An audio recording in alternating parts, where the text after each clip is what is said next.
నమస్తే friends, welcome back to Shreshtha kitchen. నేను మీ రవలి. ఇవాళ ఒక కమ్మనైన రుచికరమైన స్వీట్ రెసిపీ చూపించబోతున్నాను. ఇది మన అటుకుల హల్వా అండి. సూపర్ టేస్టీగా, చాలా అంటే చాలా యమ్మీగా ఉంటుంది. అప్పటికప్పుడు ఒక్క 10 నిమిషాల్లో ఇది చేసుకొని తినేసేయచ్చు. మనకి ఎప్పుడైనా స్వీట్ తినాలనిపించినప్పుడు, లేదా ఏదైనా పండుగలప్పుడు అందరూ వచ్చినప్పుడు ఏం చేయాలని ఆలోచిస్తూ ఉంటే ఇది మనము త్వరగా ప్రిపేర్ చేసేసుకోవచ్చు. అలాగే టేస్ట్ కూడా సూపర్గా ఉంటుంది. మరి ఈ అటుకుల హల్వా ఎలా చేసుకోవాలో ఇప్పుడు చూసేద్దాం. నేను ఇక్కడ ఒక బౌల్లోకి ఒక 1 గ్లాస్ అంతా నేను ఇక్కడ అటుకులు తీసుకుంటున్నాను. మనకు దొడ్డు అటుకులు ఉంటాయి కదా, అవి నేను ఇక్కడ తీసుకున్నాను. ఇలా మనం ఒక గ్లాస్ పెట్టుకొని దీంతోనే మిగతా ఇంగ్రీడియంట్స్ అన్నీ కూడా కొలిచి తీసుకోవచ్చు. నేను ఇక్కడ అటుకులు తీసుకున్నాక కొన్ని వాటర్ వేసుకొని మంచిగా దీన్ని ఒక 2 టైమ్స్ ఇలా మంచిగా వాష్ చేసుకొని తీసుకోవాలి. ఇందులోని డస్ట్ ఏమైనా ఉంటే అదంతా కూడా వెళ్ళిపోతుంది. ఇలా 2 టైమ్స్ మంచిగా వాష్ చేసుకొని దీన్ని ఇలా రెడీ చేసుకుందాం. ఇప్పుడు ఇందులోకి నేను ఇక్కడ కొన్ని వాటర్ యాడ్ చేస్తున్నాను. ఎక్కువ యాడ్ చేసుకోవద్దండి, ఎక్కువ వేసుకుంటే ఇది మరీ ఇట్లా మషిగా అయిపోతుంది. అలా కాకుండా మంచిగా కొన్ని వాటర్ వేసుకొని ఇలా బాగా కలిపేసుకొని దీన్ని పట్టుకుంటే ఇది మనకు పొడి పొడిలాడుతూ మంచిగా వస్తుంది అన్నమాట హల్వా. ఇలా మంచిగా తడుపుకొని దీన్ని మనం పక్కన పెట్టేసుకుందాం. ఇప్పుడు నేను ఇక్కడ స్టవ్ మీద ఒక ప్యాన్ పెట్టేసుకున్నాను. ఇందులోకి ఒక 3/4 కప్పు వరకు నేను ఇక్కడ బెల్లం తీసుకుంటున్నాను. 1 కప్పు అటుకులు తీసుకున్నాం కదా, దానికి నేను ఇక్కడ 3/4 కప్పు బెల్లం, అలాగే ఒక 1/4 కప్ అంతా వాటర్ వేసుకొని ఇది మంచిగా ఒకసారి కలుపుకోవాలి. స్టవ్ని మంచిగా మీడియం ఫ్లేమ్లో పెట్టేసుకొని బాగా కలుపుకోవాలి. బెల్లం అంతా కూడా కరిగిపోతుందండి ఈజీగా.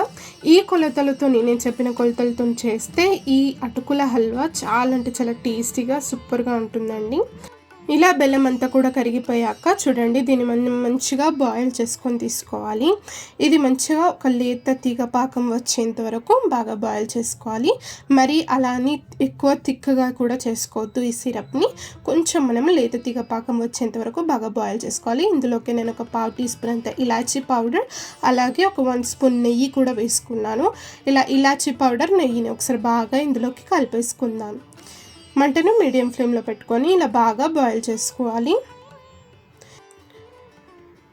చూసారా, ఇది ఇలా బాయిల్ అయ్యేలోపు నేను ఇక్కడ స్టవ్ మీద మరో ప్యాన్ పెట్టేసుకొని ఇందులోకి ఒక 1 స్పూన్ అంతా నెయ్యి వేసుకున్నాను. నెయ్యి హీట్ అయ్యాక ఇందులోకి కొన్ని కాజు ముక్కలు ఇలా తరుక్కొని వేసుకోవాలి. ఇలా కాజు ముక్కలు మంచిగా వేగేటప్పుడు ఇందులోకి కొన్ని కిస్మిస్లు కూడా వేసేసుకొని మంచిగా కిస్మిస్ కాజులను రెండింటిని కూడా మంచిగా వేంపుకొని తీసుకుందాం. ఇలా కాజు కిస్మిస్లు మంచిగా వేగాక వీటిని సపరేట్గా ఒక ప్లేట్లోకి తీసుకొని పెట్టేసుకుందాం. ఇలా డ్రై ఫ్రూట్స్ మనం ఎన్ని వేసుకుంటే అంత బాగుంటుందండి అటుకుల హల్వా. ఇలా మంచిగా ఇవన్నీ కూడా బాగా వేగాక ఇది మనం సపరేట్గా ఒక ప్లేట్లోకి తీసుకొని ఇందులోనే ఒక 1 స్పూన్ అంత నెయ్యి నేను మళ్ళీ వేసుకున్నాను. ఇందులోకి ఒక 3 స్పూన్ల నేను ఇక్కడ కొబ్బరి పొడి తీసుకుంటున్నాను, ఎండు కొబ్బరి పొడి. ఇది వేయడం వల్ల మనకు హల్వా అనేది టెక్స్చర్ చాలా అంటే చాలా టేస్టీగా చాలా బాగుంటుంది. తింటూ ఉన్నప్పుడు చాలా క్రీమీగా సూపర్గా ఉంటుంది. ఇలా కొబ్బరి పొడి అస్సలు మిస్ చేయకండి. కొబ్బరి పొడి మంచిగా వేగిపోయాక ఇందులోకి మనం వేయించి పెట్టుకున్న డ్రై ఫ్రూట్స్ అన్నీ కూడా వేసుకొని ఒకసారి బాగా కలిపేసుకొని దీన్ని మనం పక్కన పెట్టేసుకుందాం. ఈ మిశ్రమంని చూసారా, ఈ విధంగా మంచిగా మనం వేంపుకొని దీన్ని మనం పక్కన పెట్టేసుకుందాం. ఇప్పుడు నెక్స్ట్ చూడండి, మనం ముందుగా ప్రిపేర్ చేసి పెట్టుకున్న అటుకులు ఉన్నాయి కదా, అటుకులన్నీ కూడా ఈ పాకంలోకి వేసేసుకోవాలి.